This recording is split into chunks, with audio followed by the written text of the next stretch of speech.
Sa ating Bible study. Praise God.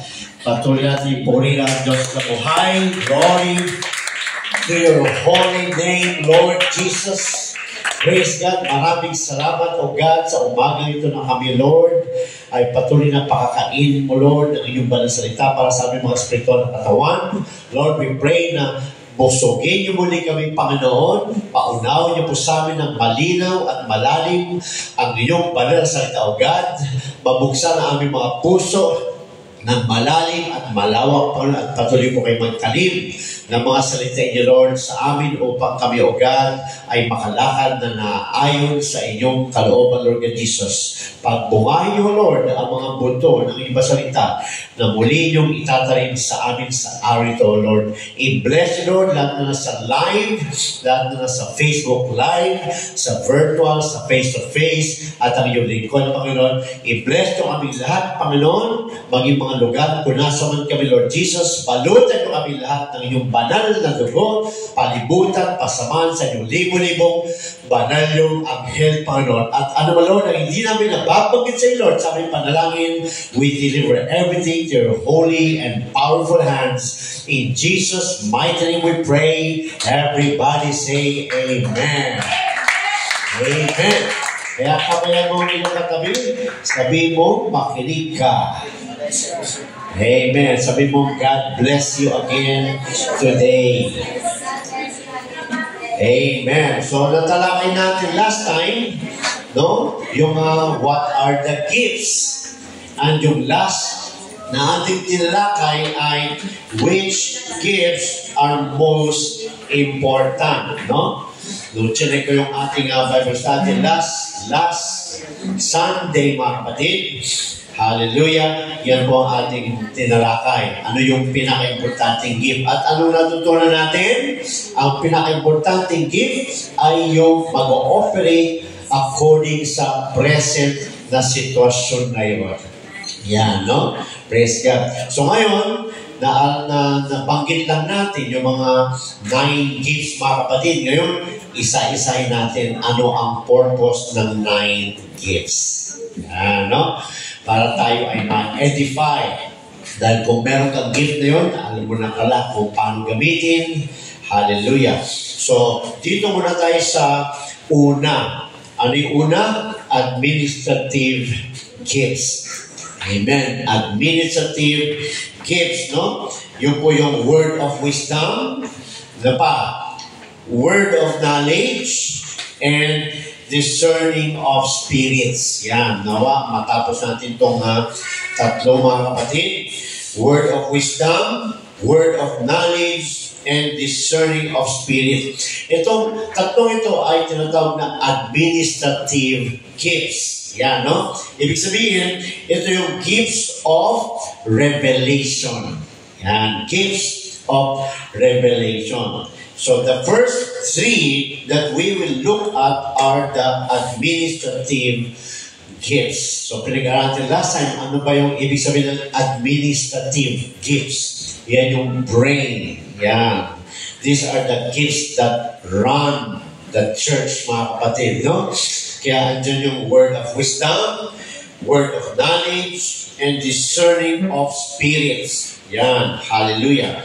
So, these gifts were designed. So, itong word of wisdom, word of knowledge, discerning of spirit, designed ito ng Diyos for the successful building and oversight of the church. No? So, itong gifts na tatlong ito ay dinesign ng Diyos para sa building of the body of Christ. Building of the church. And for the oversight. Ano yung oversight? Sila yung nagsusupervise. Ito yung gift na ito, ang nagsusupervise sa church. Yeah, no? Diba sa school, meron tayong administration, sila ang nagbabantay. Yan, sila ang sumisilip. Sila ang nag-check kung nasa tama o mali ang takbo. Yan. Kaya sabi ito, mga kapatid, no? These gifts were designed for the successful building and oversight of the church. Ibig sabihin, no? Supervision or watching or watchful. Yan. So, may nakatingin. Sino natingin? Si Lord, mga kapatid. Praise God, no? At yung Holy Spirit na natanggap natin, kung yan ang napunta sa iyong gift, yan ang trabaho mo. Yan, praise God. To building the church and supervising the building of the church or the existing church.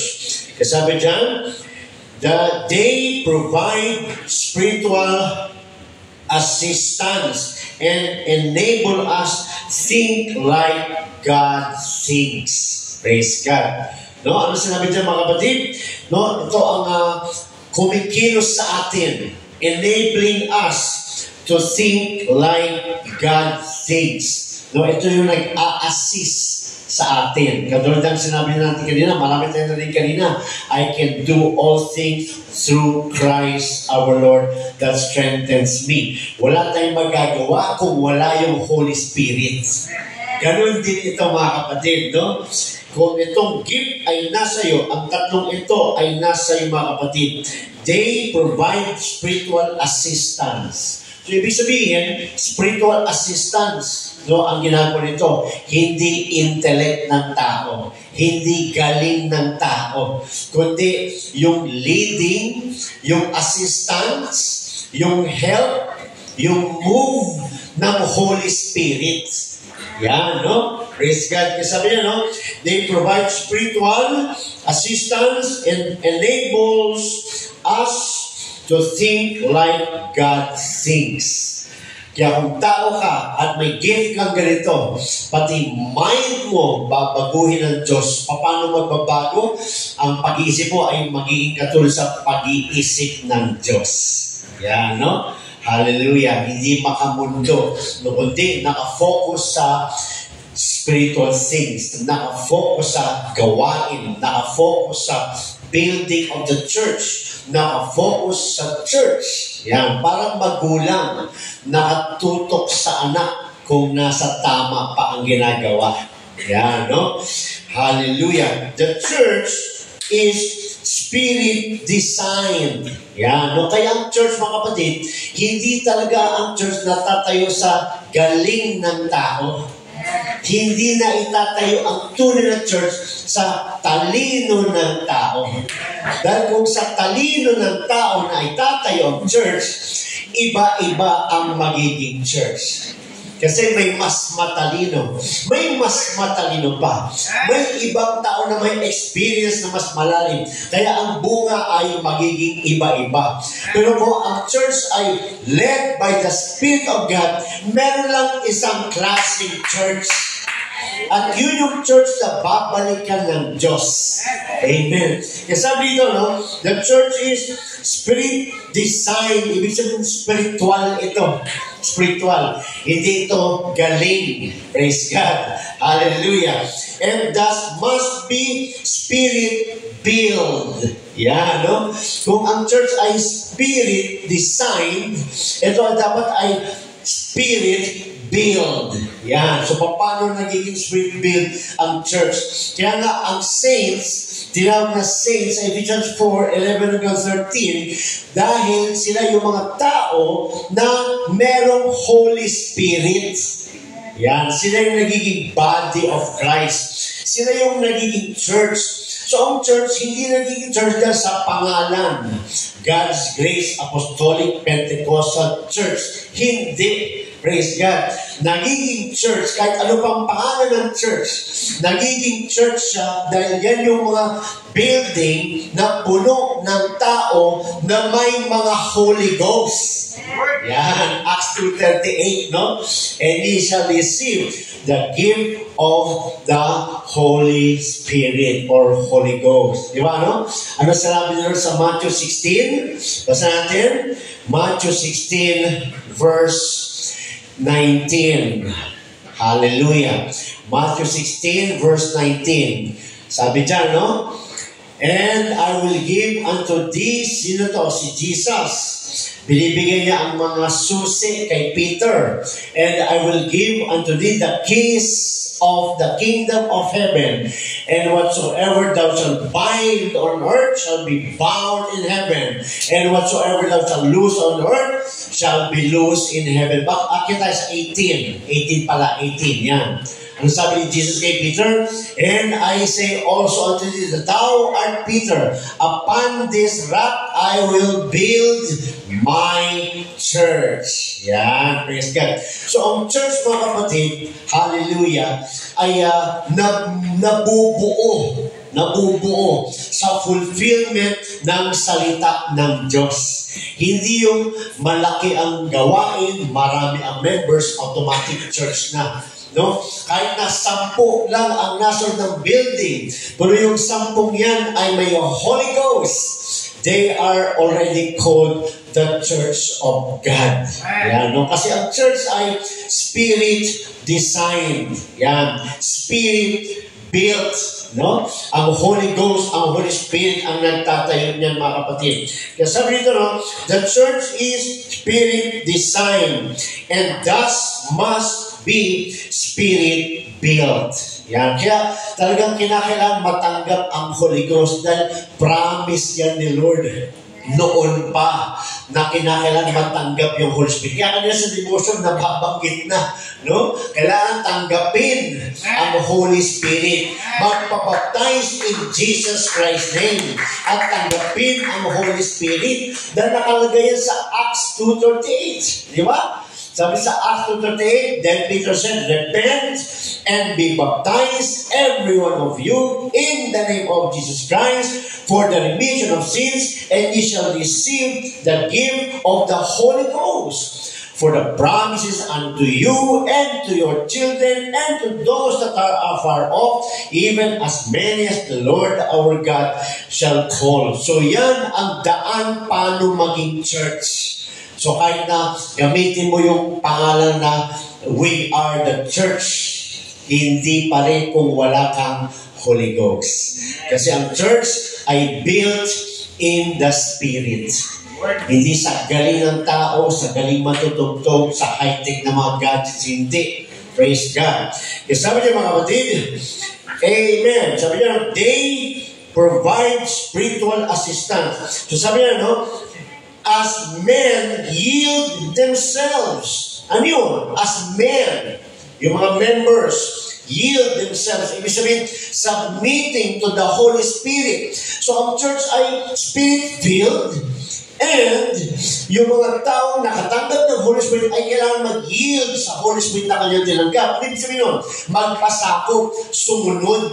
Kasi pag yung tao sa loob ng church building naka-receive ng Holy Ghost at nagpasakop o sumunod sa Holy Spirit, doon magiging spirit-built ang church. Dahil ang Holy Spirit na ating tinanggap, yun ang magdadrive sa loob ng church. Yan. Yun ang kumikilos sa loob ng church.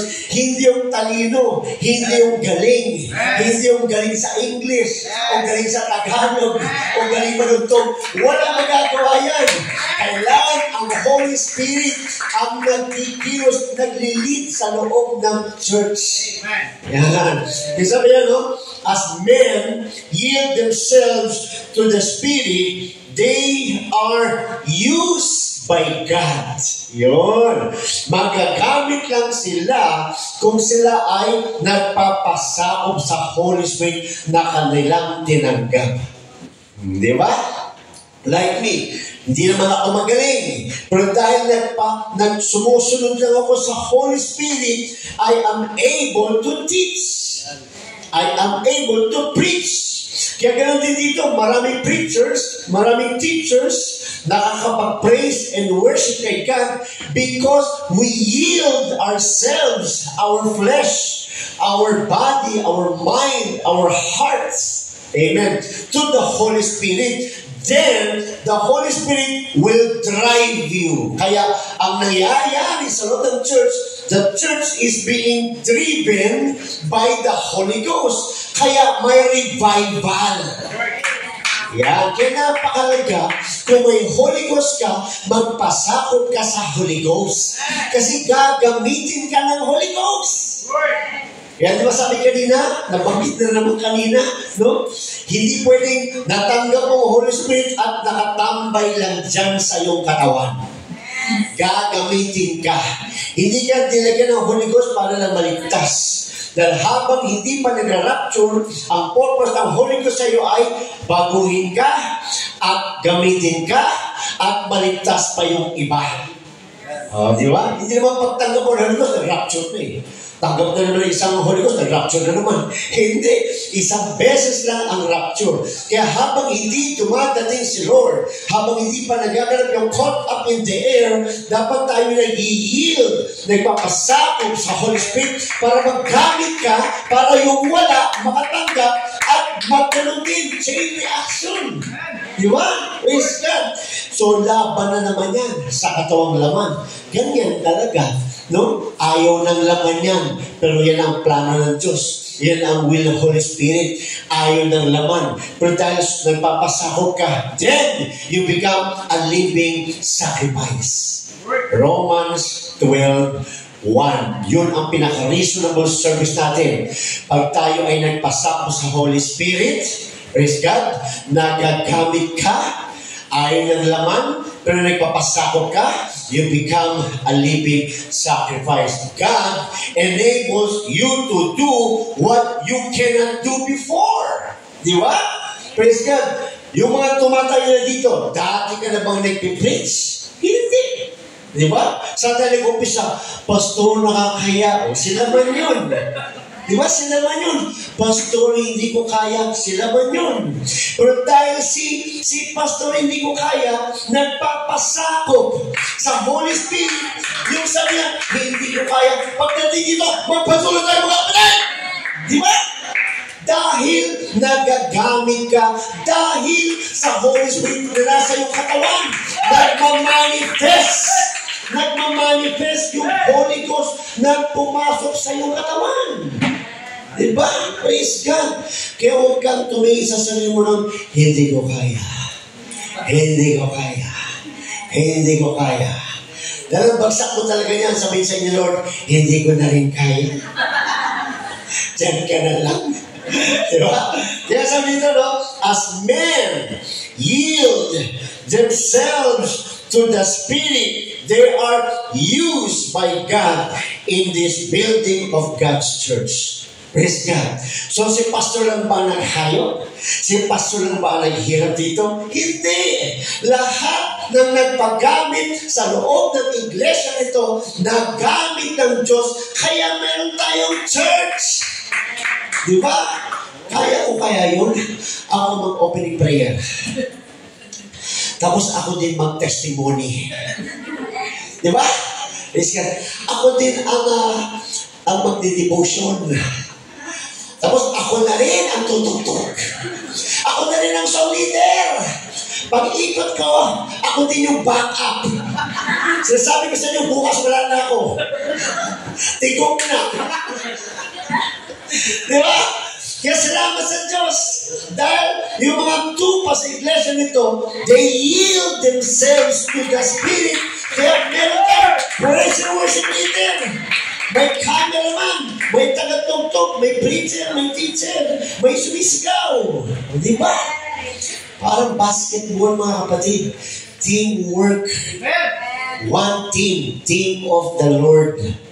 Kaya walang mas mahalaga siya kaysa sa akin. Hindi totoo yun. No? Isipin nyo, praise God, meron bang mas mahalaga dito, mga kapatid? Wala. Praise God. Kung wala akong kamay, mas mahalaga ba si paa? Hindi. Paano kakain? Di ba? Lahat mahalaga. Lahat mahalaga. Kaya mo sabihin sa sarili mo na, hindi naman ako muna kahalaga. Mahalaga ka. Once you have the Holy Ghost, mahalaga ka. Bakit? Kailangan lang ng Diyos ng isang taong susunod sa Kanya at gagamitin siya ng Diyos. Mahalaga siya. Walang mas mahalaga. mahalaga ka. Once you have the Holy Ghost, once you receive the Holy Ghost, once you spoke in tongues, mahalaga ka. Dahil nadadagdagan ang Diyos ng galamay. Nadadagdagan siya ng magagamit para abutin ang iba-iba pang lugar. Di ba? Kasi sabi dyan, pag ang tao ay nag-yield themselves to the Spirit, they are used by God. Yan. So, alam mo na, sino dito nakareceive na Holy Ghost? Taas ang kamay. O, kita mo. Praise God. Ang daming galamay ng Diyos. Praise God, no? So, anong trabaho natin? Magpasakop sa Holy Ghost na ating natanggap. O, di ba? So, meron pala akong trabaho, Pastor? Yes. May trabaho ka. Ang trabaho ko, Pastor? Ililid ka ni Lord. Yan, no? Pag nilid ka ni Lord, pasakop ka. Huwag ka na magsabi, ay, ayoko, Lord. Huwag na. Kasi nga, gagamitin ka ni Lord. Diba? Sabi Lord, no? Praise God. And ye shall be witnesses of me.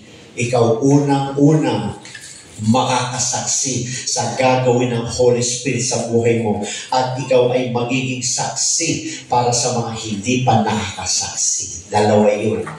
Diba? Praise God. Sabi sa Acts 1:8, you shall receive power. Power!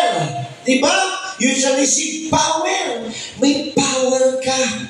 Anong ginagawa ng power sa'yo kung hindi ka nagpapasakop? O, diba? May power pala ako. No? Hindi siya sa akin, hindi ka nun, ha? Mas higit pa doon. Praise God, dahil Holy Spirit yun. Holy Ghost yun. Spirit of God yun. May power ka. Acts 1:8. You shall receive power after that the Holy Ghost is come upon you. And ye, sabi ni Lord, you shall be witnesses of me. Ano yung sabihin nun? Ililid ka ng Holy Ghost. Tagapaghayo, tagapag-share. Andun na yun. Kung nagpasakop ka. Kaya di ba minsan, nasa labas ka, nangungusap yung Holy Spirit. Buksan mo yan. Buksan mo na bibig mo. Yan na. Siya naman. Sabi naman na ron, sige na, tagal-tagal. Sabi mo, di ba? Kaya pag nakalintay ganyan, papalan mo ng mukha mo. Magpagamit ka na. Buksan mo na bibig mo. Dahil sabi nga, it enables us to be used by God. Huwag ka magtiwala sa sarili na hindi ka magaling magsalita, hindi ka magaling mag-English, hindi ka magaling mag-Tagalog. Itsura mo, huwag mo isipin yun. Yung Holy Spirit na nasa yung katawan, ang kikilos. Kailangan niya lang ng bibig. Di ba? Kaya puntahan mo na yung pwede mong puntahan. No? Mag-yield ka na, magpagamit ka na, sumuko ka na. Yan ibig sabihin ng yield. Praise God. Sumuko ka na sa Holy Spirit. Mag-submit ka na sa Holy Spirit. Yan, no? Dahil pag nagawa mo yan, lalabas ang iyong gift. Yan. Yan po yung introduction dun sa ating gift. Para malaman. Kasi sayang mga kapatid, bakit ito tinalakay? Kasi kahit malaman mo ang gift mo, kung hindi ka naman sumusuko sa Holy Spirit na nasa iyong katawan, hindi siya gagana. Bakit? Kasi ang gift, mga kapatid, lumalabas pag ikaw ay nagpasakop. Pag ikaw ay sumunod, doon lumalabas. Diba? Praise God. Paano mo malaman na may gift of prophecy ka? Ayaw mo naman pala magturo. Diba? Paano mo malaman na may gift of prophecy ka? Ayaw mo naman mag-preach pag binibigyan ka ng slots. Paano mo malaman na may gift of healing ka? Ayaw mo naman mag-lay hands. Paano? Diba? Lalabas lang yan pag ikaw ay nagpa-involved, pag ikaw ay nagpasakop sa Espiritu ng Diyos. Praise God. Hallelujah. Kaya sabi dito, no? Number 1, word of wisdom. Napakaganda dito, mga kapatid. Word of wisdom. Bukusan natin sa Proverbs 4:7. Ito na yung una, word of wisdom. Sabi dyan, wisdom is the principal thing. Praise God. Therefore, get wisdom, and with all the getting, get understanding. Yan, no? Principal.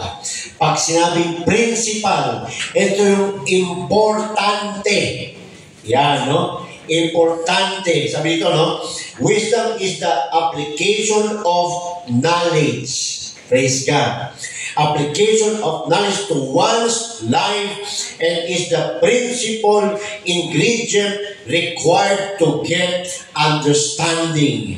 Ibig sabihin, no? Ang principle, ito ay important primary ingredient. Pag nagluluto ka, ano ba yung ano ba ang ulam na lulutuin mo? Ano ang pinaka-importanting ingredient sa niluluto mong ulam? Kunyari, luluto ka ng itlog.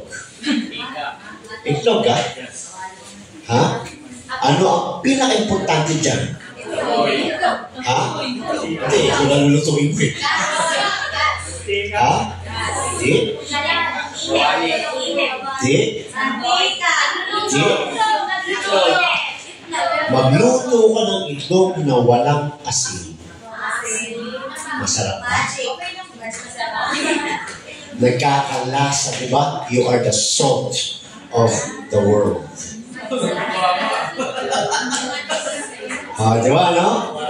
Praise God. Excuse na lang yung kumakain ng itlog na ayaw ng asin. Sample lang naman yun. Pero sinasabi ito mga kapatid, no? Hallelujah. In other words, wisdom becomes wisdom after application. Okay. Nalaman mo na kailangan mo palang dumalo sa church, Hebrews 10:25. Nalaman mo pala. That's called knowledge. Di ba? Pero wisdom ba yun? Hindi. Hanggat hindi mo ina-apply ang salita ng Diyos, it will never become wisdom. You see? Kaya ang taong matanda, sinasabi nila, full of wisdom. Di ba? Yung gray hair. Bakit? Marami ng karanasan.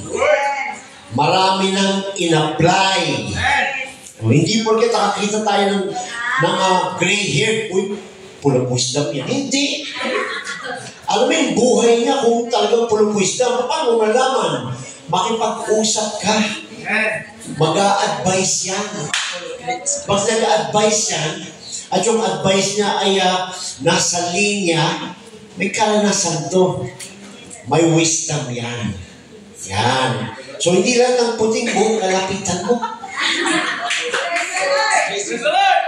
Ang lalapitan mo, yung nakikita mo yung buhay niya na may application sa knowledge sa Word of God. That man is full of wisdom. Kaya nga sabi ito mga kapatid, hallelujah, wisdom is the application of knowledge. Amen. May knowledge ka, pag-apply mo sa natutunan mo, then you have already a wisdom on that area. See? Praise God. Hallelujah. Kaya sabi niya, wisdom is the application of knowledge to one's life. Amen. To one's life. Kaya ngayong Christian, no, nagiging matuwid ang buhay, nagiging maganda, no, dati hindi natin kilala si Lord, ginagawa natin kung ano gusto natin. Nung nalaman natin yung ayaw ni Lord at yung gusto ni Lord, pati sa pananamit, nagbago. Bakit? Saan nagsimula? Knowledge. Nung nagkaroon tayo ng knowledge, ganun pala. Mula ngayon, magsusot nila ako ng ganyan. That's wisdom. Amen. You see? Praise God. So yung wisdom, hindi talino ng tao. Ang wisdom galing sa salita ng Diyos. Yan ang wisdom, mga kapatid. Marami tayong matutunan dito, mga kapatid. Hallelujah. Wisdom is the application of knowledge to one's life and is the principal ingredient required. Praise God, to get understanding. Kaya sabi niya kanina, wisdom is the principal thing. Ano ibig sabihin ng principal thing? Most important, primary ingredient. Yan. Bakit primary ingredient? Pag sabihin primary ingredient, pinaka-importanting ingredient. Bakit? Ang wisdom kasi is application. Kahit may knowledge ka, kahit marami kang memory verse, kahit salutatorian ka, andun na lang, pero wala kang application, wala kang wisdom. Sindihan na? Kaya kung gusto mo maging full of wisdom, ano sabi dyan? Wisdom is the principal thing. Therefore, get wisdom. How? And with all the getting, get understanding. Bakit? Kasi kung naunawaan mo ang salita ng Diyos, you know what to do. Then naintindihan mo. Kung naintindihan mo, madali lang sumunod. Pag nakasunod ka na, may wisdom ka. Pag may nagtanong sa'yo, makaka-advise ka. Bakit? Natutunan mo, pinasa mo, kaya may wisdom ka. Amen? Praise God. Kaya kung hihingi ka ng advice sa kapatiran o sino man, observan mo yung kanyang life. May wisdom ba? Di ba? Kunyari, tatanungin mo yung kailangan ba talaga lagi dumadalo sa church? O sino dapat mo lapitan? Yung absent ng absent? Hindi kanya mabibigyan ng wisdom. Bakit? Siya mismo walang understanding. Di ba? Kaya lapitan mo yung regular attendee sa church pagdating sa bagay na yan. Di ba? Hindi porket matalino, magaling mag-English, puro wisdom yan. No. Ikaw mismo, alam mo na to, alam mo na rin kung sino ang may full of wisdom dyan. Yan yung mababaw pa lang na explanation, ha? Lalalim pa tayo para lalong gumanda. Glory to God. Hallelujah. Kaya, ibig sabihin, wisdom, yung parang sukatan din ng iyong spiritual growth. Yan, gaano ka nakalago. Hindi po ako, 30 years na ako mananampalataya. Pero hindi pa rin sumusunod. 30 years lang. Pero walang wisdom. Di ba? 30 years lang, matanda na. Pero walang bakit? Matanda na dumadalo, pero gagalitin pa din. So walang wisdom, walang understanding. Tumanda lang. Di ba? Kristyanano. Sabi ni Sister kanina, no? Kristyanano. Oh, yung Kristiyana kasi yung nano na galit. Yan natutunan natin doon. Praise the Lord. Di ba, no? Kasi sabi dyan, hallelujah. Ito yung pinaka-importanting ingredient. Wisdom. Bakit? Bakit siya pinaka-importante? Kasi siya yung application mo sa knowledge. Nalaman mo na kinailangan mo palang mabaptize in the name of Jesus Christ para ikaw ay ma-born again at matanggap ang Holy Ghost. At sinunod mo, then you have wisdom. Di ba? Kaya wisdom is the application of knowledge. Yan. Praise the Lord. Hallelujah. What is knowledge without application? Wala. Nothing. Di ba? Nothing. The word of wisdom is a gift. Ito na. Simple lang yung kanina. No? Para lang masabing may wisdom ka. Kasi may nalaman ka, knowledge, in-apply mo, then you have wisdom in that area. Yan yung mas mababaw. Ito na yung mas malalim na ibig sabihin ng word of wisdom. Kanina, wisdom pinag-usapan. Ngayon, word of wisdom. Tinutukoy na natin yung gift. Kanina, hindi yung gift. Wisdom yon sa atin. Pag in-apply natin, nagkaka-wisdom tayo. This time, we'll talk about the gift. Anong gift? Word of wisdom. Ito na, exciting ito mga kapatid. Tignan mo, baka meron kang gift na ito, ha? Sabi nito mga kapatid, the word of wisdom is a gift. Amen. That is not continuous in operation. Ang word of wisdom, hindi siya nag-o-operate continually. Yan. So, ibig sabihin, hindi ito talino ng tao. Kasi pag talino ng tao, anytime, magagamit niya. Hindi. Hindi ito nag-work all the time. Nag-work lang siya depende sa need ng situation. Yan ang word of wisdom. So sabi dito mga kapatid, no? It is a gift that is not continuous in operation, but rather a supernatural word from God. Ito'y lumalabas sa iyong bibig, binibigyan ng Diyos sa iyong isip, lumalabas sa iyong bibig, na galing sa Diyos, hindi galing sa iyo. Paano yung pastor? Sabi ng mga kapatid, no? That meets the need at a given moment. Kunyari may pinag-uusapan at kailangan ng tamang sagot. Ang may gift, bibigyan ni God ng gift instant para masabi niya yung dapat. Hindi siya continuous na nag-work kasi gift ito. Si God ang nag-ooperate sa may gift. Sa sample na natin, may mga sample mga kapatid, no? But rather a supernatural word from God that meets the need at a given moment. Yan. Anong moment yan? It is not something we can prepare for. Hindi siya hinahanda. Hindi siya pinaghahandaan.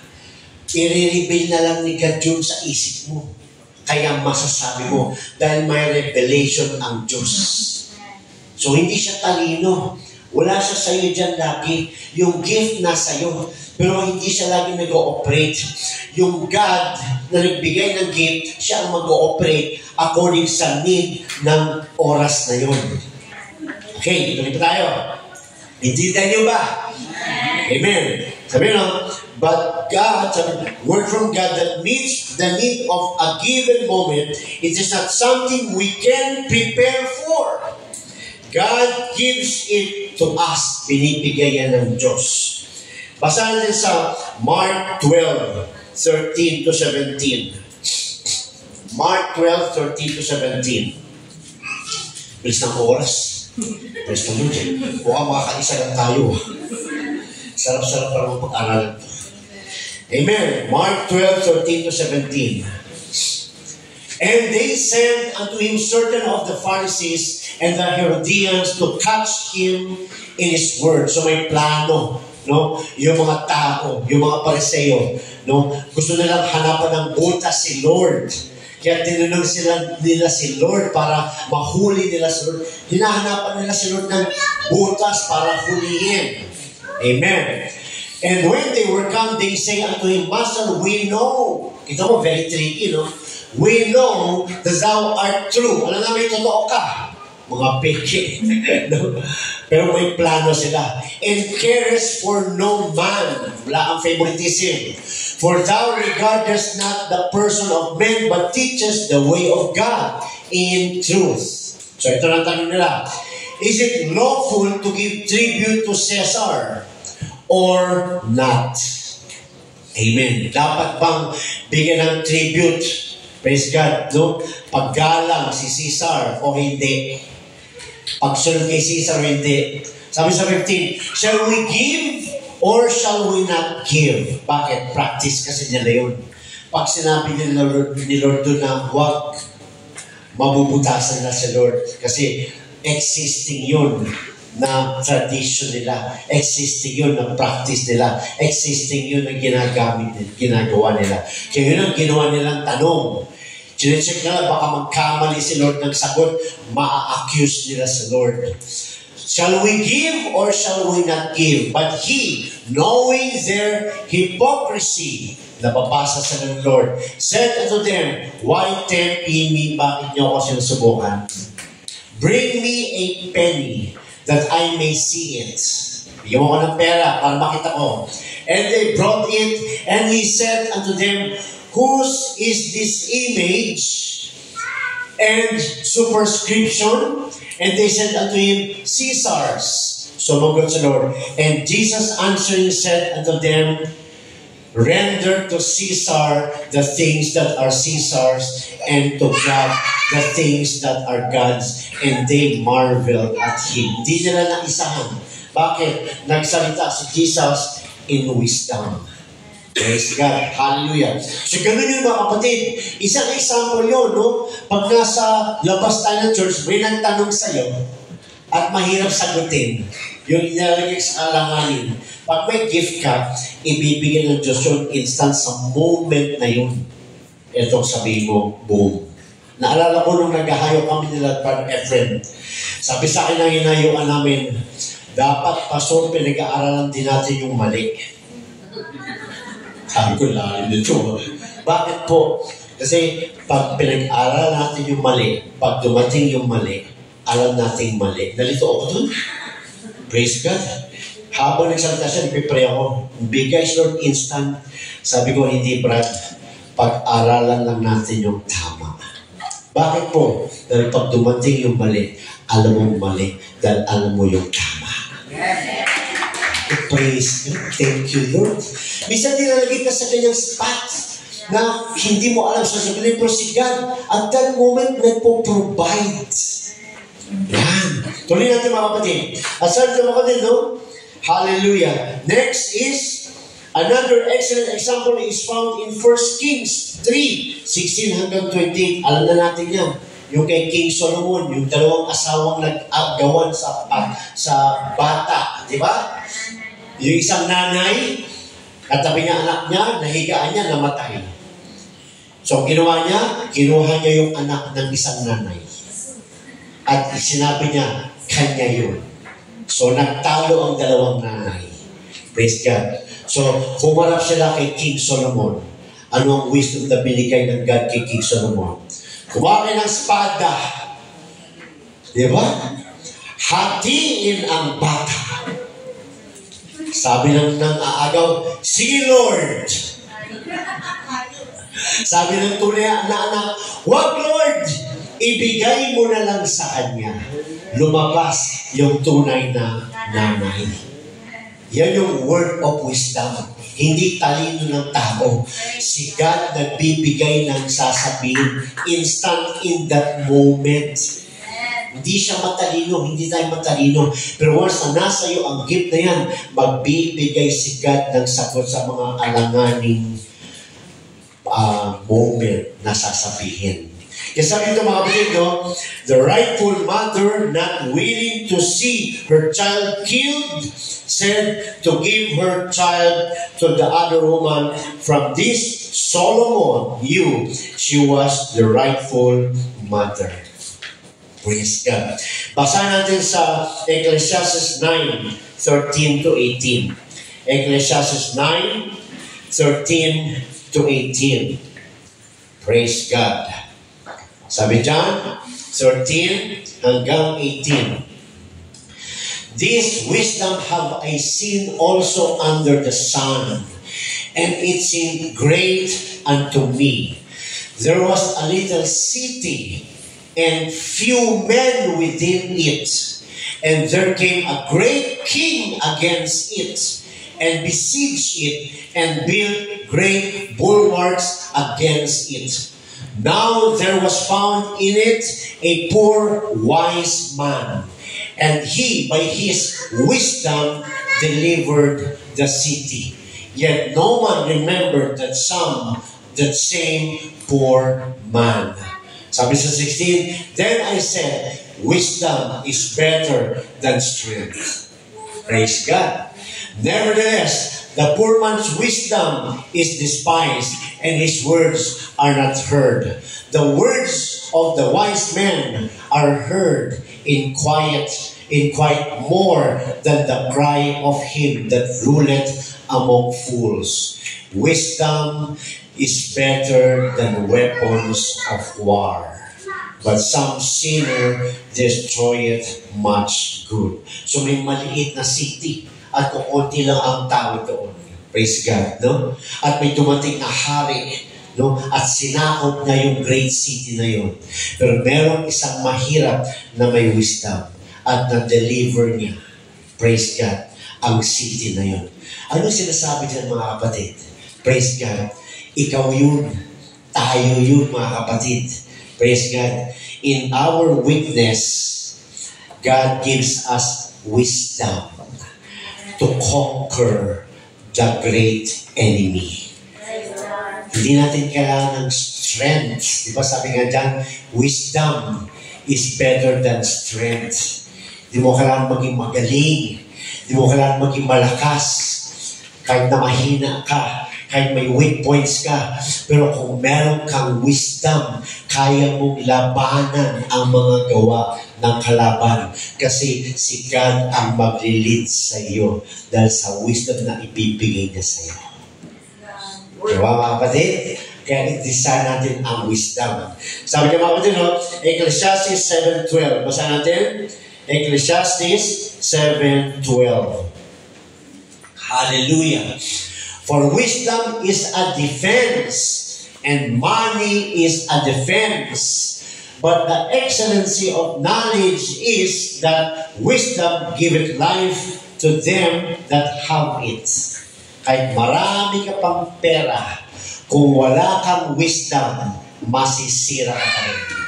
Kahit hindi ka masyadong maraming pera, pero kung may wisdom ka, hindi ka masisira. Dahil pag may wisdom ka, si God ang nag-lead sa iyong buhay. Pero kung wala kang wisdom at marami kang pera, ano mangyayari sa pera? Kung saan-saan mo siya gagastusin. Kung saan-saan ka rin pupunta hanggang sa ikaw ay masira dahil wala kang wisdom. Pero kung may wisdom ka, kahit yung maliit na halaga ng pera meron ka, mapapalago mo dahil may wisdom ka. Pero kung marami kang pera, wala kang wisdom, yung marami mong pera, mauubos. Pero kung may maliit kang kaunti, pero kung may wisdom ka, pararamihin niya ng Diyos. Dahil ang Diyos ang wisdom mo. Praise God. No? Hallelujah. Kaya kailangan natin ng wisdom. And in thy getting, sabi kanina, get understanding. Yan. Unawagin natin ang bawat sitwasyon. Kasi sabi niya mga kapatid, a word of wisdom can change a life or circumstance forever. Hallelujah. Kung meron kang wisdom, kaya baguhin ang buhay mo. Naalala ko yung sabi ng tatay ko. Kasi tatay ko lumaki din sa mahirap na buhay, mga kapatid. Sabi ng tatay ko, hindi porket pinanganak akong ganito, tatanda akong ganito. Praise God. Sabi ng tatay ko, mag-aaral akong mabuti. Para magtrabaho ako mabuti. Dahil hindi porket lasenggo ang tatay mo, lasenggo ka na rin. Wisdom yan. Hindi porket drug addict ang tatay mo, drug addict ka na rin. Hindi porket basag bulera ang nanay mo, basag bulera ka na rin. Get understanding. Get understanding. That's wisdom. Bakit? May binibigay ang Diyos na chance sa bawat isa. Hindi porket nasa level 1 ang buhay mo hanggang sa mamatay ka, level 1 ka na lang. Hindi, mga kapatid. Kaya tatay ko, sabi niya sa akin, nag-aaral ako mabuti. Nakabili ako ng bahay, nabigyan ko kayo ng sasakyan, magandang pagkain, magandang buhay, dahil sinabi ko sa sarili ko, may Diyos. Diba? Sabi sa buko Proverbs, no? Ang bunga ng masisipag ay iririp niya. Ang bunga ng katamaran ay iririp din niya. Kaya one time, just like 2 years ago, bumisita ang tatay ko kung saan siya nanggaling. Nakita niya ang kaedad niya, ganun pa din. See? Because walang understanding. Yan, no? Kaya ang wisdom, mga kapatid, praise God, gamitin natin. Galing yan sa Diyos, mga kapatid. Pero yun nga, word of wisdom. Hindi porket pinanganak ka ng ganyan, ganyan ka na lang. Word of wisdom yan. Hindi ako magiging ganyan. Dahil may Diyos. Word of wisdom yan. Desisyon. Word of wisdom yan. Praise God. Kung sa tingin mo hindi ka magbabago, word of wisdom, kaya akong baguhin ng Diyos. Di ba? Praise God. Kasi sabi niya mga kapatid, no? Is God, sabi niya, no? Jesus promised this gift to the end time church. Tayo yan. Promise ni Lord itong gift na to sa end time church. Kasi gift of the Spirit eh. Isa na itong gift sa siyang word of wisdom. Promise to ni God. Hallelujah. Sa end time church. Sa atin yan mga kapatid. Tayo ang end time church. Praise God. Basahin natin sa Matthew 10, 19 to 20. Matthew 10, 19 to 20. Malapit na tayo matapos. But when they deliver you up, look at that, take no thought how or what ye shall speak, for it shall be given you in that same hour what ye shall speak. Praise God. Kung may ihaharap kang tao, sabi dyan, huwag ka mag-alala.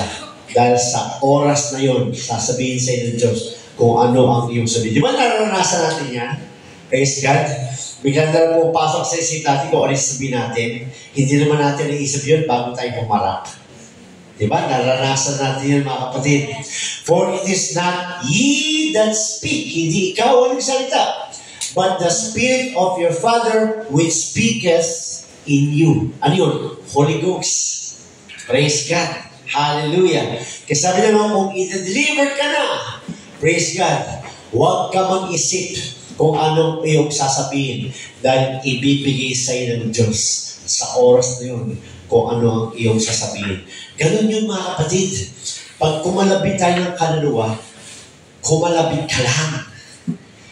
Magsalita ka lang. Ang Diyos ang magsasalita. Huwag tayo manahan sa ating alam, galing, advantage na yun. Napansin niyo ba pag nagsashare tayo, di ba pinag-aral natin yung sequence? O ano ang first verse natin sa sequence? John 5:39. Searching the scriptures for in them you think you have eternal life. Lahat ba ng hinayuan natin, dyan nag-umpisa? You see? Hindi. Bakit? Pag may kausap ka, si Lord ang nakakaalam ng heart ng kausap mo. Siya ang magsasabi sa'yo, eto ang bukunahin mo. Napapansin nyo ba't umiiba? Yun. Praise God. Kaya sabi dyan, no? But when they deliver you up, take no thought how or what ye shall speak, for it shall be given you in that same hour what ye shall speak. For it is not ye that speak, hindi ikaw ang nagsasalita, but the Spirit of your Father which speaketh in you. Kundi yung Spirito ng iyong Ama ang nagsasalita sa pamamagitan ng iyong bibig. So, kailangan lang talaga ng tao mag-yield sa Holy Spirit dahil gagamitin siya ng Holy Spirit. Kaya lumalaki ang church dahil lahat nag-yield sa Holy Spirit. Kasi sabi dyan, hallelujah, Holy Ghost, ang pinagtutukuyan niya. Di ba sabi kanina, sa end time church, ibibigay niya yun dahil sa Holy Ghost. Dahil sa Holy Ghost, natatanggap ng end time church ang 9 gifts. Promise ni Lord dyan. Diba? Ano sabi Lord sa Joel 2:22? In the last days, I will pour out my Spirit upon all flesh. End time church ang binabanggit dun. Tayo yun. Kaya nung natanggap natin ang Holy Ghost, hindi mo alam kung anong gift meron sa'yo. Malalaman mo kung anong gift meron sa'yo if you yield yourself to the Holy Spirit, and God will enable you to move according sa gift na binigay niya sa'yo. Yun. Praise the Lord. Hallelujah. Kasi sabi dyan, glory to God. Is God imparting His divine intelligence? Ano ba imparting? Sinishare niya sa'yo? Binibigay niya rin sa'yo ang kanyang divine intelligence? Yes. Kasi Holy Spirit yun. Yes, God is imparting His divine intelligence to us. Sabi dito, no? Is God imparting? Imparting means make known or communicate. Praise God. Is God imparting His divine intelligence and understanding through us? Yes. Kasi kung hindi, wala tayong alam. Kung hindi natin alam kung anong sasabihin. Kaya mapalad ka dahil hindi ka nagtatrabaho sa presidente ng pinakamalaking kumpanya sa buong mundo ngayon. No? Ginagamit ka ng creator. Imagine that, ginagamit ka ng creator. Di ba pagka nagtrabaho, ay, Brad, nag-work ako kay Ayala eh. Ayala. Kay Sobel ako ng Sobel. Sensya ka na. Yabang. Ikaw, saan ka nag-work? Nag-work lang naman ako sa creator ng universe. Yung creator mo. Di ba? Praise God! Lang naman no? Bakit? Dahil kung saan niya ka nililikod, walang imposible sa buhay mo. Praise God! Hallelujah! Kaya huwag natin kalimutan na pinili ka ng Diyos at ini-impart niya ang kanyang divine. Hallelujah! Divine. Ano sabi dito? Divine intelligence. Kaya nakakasagot tayo ng ganyan. Kaya minsan, di ba, tumatakbo kayo sa akin, Pastor, kasi ano ko yun, nakakatawa kasi ganito ang sinabi na. You know why? Because you have God's divine intelligence, wisdom, understanding. Yung sinasabi sa akin ng Pastor ko noon, pag nalaman mo na lahat yan, pag naunawaan mo na lahat yan, ikaw na yung nakapatong sa pinakamataas na bundok, at lahat ng klaseng bundok na nakapalibot sa'yo, nakikita mo kung anong klase. Praise God. Kaya tayo nag-aaral para pag gumamit ng Holy Ghost, siya mag-dictate anong unahin mo. Yan. Lapit sa tama tao sa kapatid. Kasi sabi dyan, yes, He is imparting His divine intelligence. The word of wisdom is closely related to the process of decision making. Yan, minsan nagkakamali pa rin sa decision making. Bakit?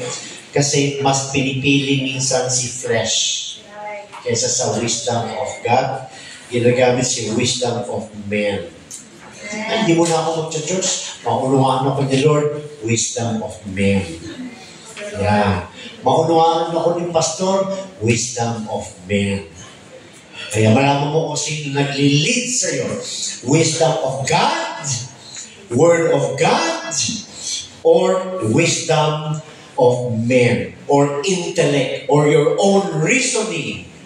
Yan. Pero pagka 100% yielded ka sa Holy Spirit, hindi mo na isipin kung magsisimba ka o hindi. Kasi committed ka na sa Holy Spirit. Wala nang place sila man. Wala nang place para makipag-debate ka pa kay laman. Wala na. Because you have decided na from now on, it is the Holy Spirit who will control my life. Yan. Hallelujah. Kasi sabi dyan, related siya sa decision making through the gift of the Holy Ghost. Praise God. So, ibig sabihin, gagamit-gamit talaga yung Holy Spirit sa atin. Diba, like ko sabi sa inyo, pagka hindi nyo alam kung ano ang gagawin nyo, always ask this question, what would Jesus do? Simple. Di ba, may mga decisions tayong mahirap? Na parang alam mong mali, pero hindi mo makayanan. Ganun lang lagi. Kung si Jesus kaya to, anong gagawin niya? So sabihin ka kay Jesus, turn right. Right na agad. Kasi Jesus, hindi. Nagtanong ka pa. What would Jesus do? Sabihin ni Jesus sa'yo, go forward. Praise God. Naalala ko nung ako'y nasa pagsubok. Lumapit ako kay Brother Thunder. Brad, wala ko ng Bible study. Sa kanya. Naalala mo yung Brad?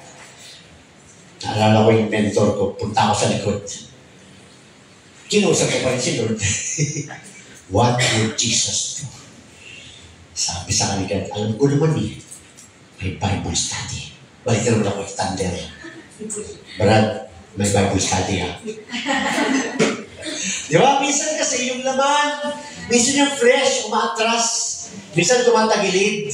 Always use that question. What would Jesus do? Amen? Hallelujah. Praise God. And lastly, mga kapatid, praise the Lord, in Acts 15, chapter 12, James divinely spoke the word of wisdom. This gift will be seen more and more as we become less self-conscious and more God-conscious. Paano lalabas ang gift of word of wisdom if we become less conscious of ourselves? Yeah. Pag less focus tayo sa ating sarili. Yeah. Minsan kasi yan ang nagiging hadlang. Pag tayo ay more conscious sa ating self. Ano kayo sasabihin nila pag ginawa ko to? Yan. Nakafocus tayo sa atin. Nakakahiya naman ang dating ko. Nakafocus lagi sa atin. Yan, no? Hindi ko magagawa to kasi masisira ako. Yan, no? Praise God. Hindi lalabas. Pero kung more conscious tayo sa God's wisdom, sa God's will, then doon lalabas yung wisdom of God sa atin. Kaya sabi dyan sa huli, mga kapatid, the gift will be seen more and more. Bakit? No? Kasi yung gift, andyan na yan eh. Hindi dine-develop yan. Ready na yan. Ang dine-develop yung ating submission. Yun ang dine-develop yung ating flesh. Kasi si flesh minsan nagchat-chat-chat. Yan. Susunod, atras. Nagchat-chat si flesh. No? Kaya more and more, no? Hanggang tayo ay nagpapatuloy. Kasi sabi dyan, this gift will be seen more and more as we become less self-conscious. So, dahan-dahan natin matutunan na ilagay na si self sa tabi. Kasi magtatrabaho ang Holy Spirit sa aking buhay. So, less self-conscious tayo. Pag sabing self-conscious, masyado tayo nakafocus sa ating sarili. Ano ang dating ko? Ano sasabihin nila? Nakakaya naman. Pag lagi tayong conscious sa ating sarili, hindi nila makikita ang Diyos sa buhay natin. Hindi nila makikita ang gagawin ng Diyos. Pero kung tayo ay less conscious sa ating sarili and more conscious sa Diyos, mas inisip natin yung ano ang sasabihin ng Diyos kaysa sa ano ang sasabihin nila. Yon. Kung ano ang sasabihin ng Diyos at sinusunod ko, mas makikita nila ang Diyos. Mas makikita nila ang kagustuhan ng Diyos para sa kanila. Amen, mga kapatid? Praise God. So, tanda natin, dalawang bagay na tutunan natin ngayon. Wisdom is the application of knowledge. That's number one. Yan yung daily lifestyle natin sa pang-araw-araw nating buhay. Praise God. Number two is, wisdom is given by God. No? Sa moment na need na masabi natin. Yun yung galing naman sa Diyos. Yun yung tinatawag na word of wisdom. So, tinalaki natin yung araw ay wisdom and word of wisdom. Amen? So, God be all the glory. God bless everyone.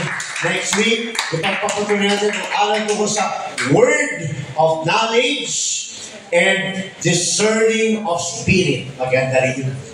So, God be all the glory. God bless us all. In Jesus' name. Amen. Thank you, Lord. Praise God! Alam ko ba ay may natutunan mga kapatid? Amen!